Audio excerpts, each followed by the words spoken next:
Welcome back to YouTube channel eco मंथन।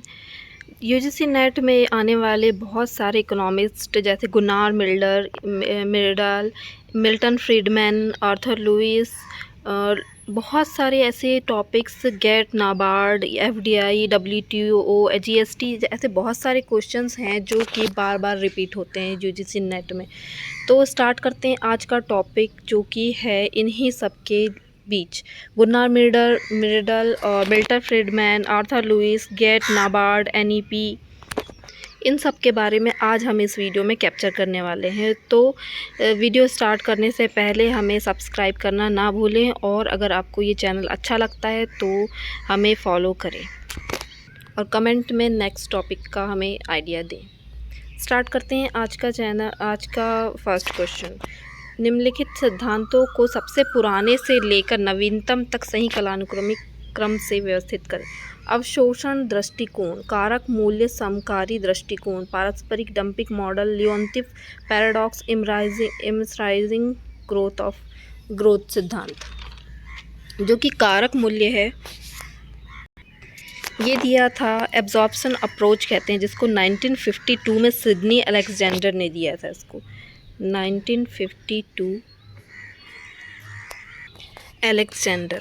कारक मूल्य समकारिता सिद्धांत जो कि दिया था, कारक मूल्य मतलब फैक्टर प्राइस दिया था। फैक्टर प्राइस का जो सिद्धांत दिया था सबको पता है कि सैमुएल्सन ने दिया था इसको। पारस्परिक डंपिंग मॉडल मतलब रेसिप्रोकल डंपिंग, जो कि सेम प्रोडक्ट जो कंट्री से एक दूसरे को एक्सपोर्ट करते हैं, या जो वस्तुएं हैं एक देश से दूसरे देश वो सेम चीज़ें एक्सपोर्ट इंपोर्ट करते हैं, उसके ऊपर है ये पारस्परिक डंपिंग का सिद्धांत। ये है इम्परफेक्ट कंपटीशन का केस है। लियोनटिफ पैराडॉक्स, ये है लियोनटिफ पैराडॉक्स एचओ मॉडल पर आधारित है, जो कि ये 1953 में आया था। ये आया था 1953 में आया था। फिर है इमराइजिंग ग्रोथ, जो कि दिया था जगदीश भगवती ने 1958 में, कि वो बोलते थे कि ग्रोथ होने पर भी कंट्रीज़ जो हैं वो गरीब हो सकती है। ये मतलब कि ये थी कि ग्रोथ कितनी कंट्री की हो भी रही है तो भी उसके बावजूद भी जो कंट्री है वो गरीब हो सकती है। हमारे देश में ग्रोथ कितनी दिखाई जाती है, लेकिन गरीबी तो है ही ना हमारे देश में। तो वैसे ही इमराइजिंग ग्रोथ का सिद्धांत इन्होंने दिया था। ये दिया था 1958 में। तो सबसे पहले आ गया कारक मूल्य समकारिता सिद्धांत, और दूसरा है अवशोषण दृष्टिकोण, तीसरा है लियोनटिफ पैराडॉक्स, चौथा इमराइजिंग ग्रोथ, और पांचवा है पारस्परिक डंपिंग। मतलब ए इसका सही आंसर है। अब है क्वेश्चन 2। निम्नलिखित अधिनियमों कौन से सबसे पहले से नवीनतम तक। फर्स्ट है चिट फंड अधिनियम, भारतीय निर्यात आयात बैंक अधिनियम, धन अवशोषण निवारण, राष्ट्रीय आवास बैंक और क्षेत्रीय ग्रामीण बैंक।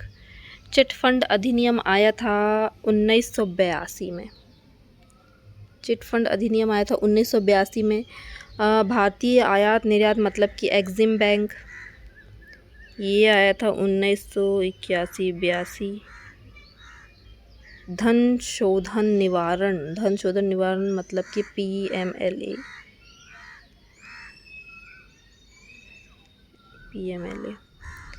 ये आया था 2002 में। राष्ट्रीय आवास बैंक अधिनियम NHB act, housing bank, NHB act आया था 1987 में आया था। और जो लास्ट क्या बता, क्षेत्रीय ग्रामीण बैंक मतलब कि RRB, क्षेत्रीय ग्रामीण बैंक, ये आया था 1776 में आया था। 1776 में क्या हुआ था ये सबको पता होना चाहिए कि एडम स्मिथ की बुक आई थी 1776 में, द वेल्थ ऑफ नेशंस। और इसके बारे में अगर आपको नहीं पता है तो आप तो फिर बहुत ज़्यादा पानी में हैं, क्योंकि ये क्वेश्चन मतलब कभी भी आ सकता है। क्वेश्चन एडम स्मिथ से जुड़े बहुत सारी चीज़ें आपको पता होनी ही चाहिए, क्योंकि यूजीसी नेट में एडम स्मिथ से जुड़े क्वेश्चंस ना आए ऐसा हो नहीं सकता। 1776 में जो अर्थशास्त्री थे एडम स्मिथ, उन्होंने द वेल्थ ऑफ नेशंस नामक पुस्तक लिखी थी। उससे ही अर्थशास्त्र की शुरुआत हम मानते हैं।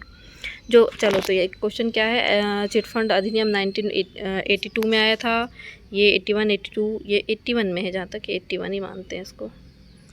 ये 2002, ये 87। तो RRB एक्ट सबसे पहले ई आएगा, तो ई सबसे पहले यहाँ है, ये और 2 में है ना। उसके बाद आएगा बी, तो इसका आंसर हो गया फर्स्ट। उसके बाद आएगा ए, उसके बाद डी, उसके बाद सी। सी सबसे लास्ट में है ना 2002, तो इसका आंसर हो जाएगा ए।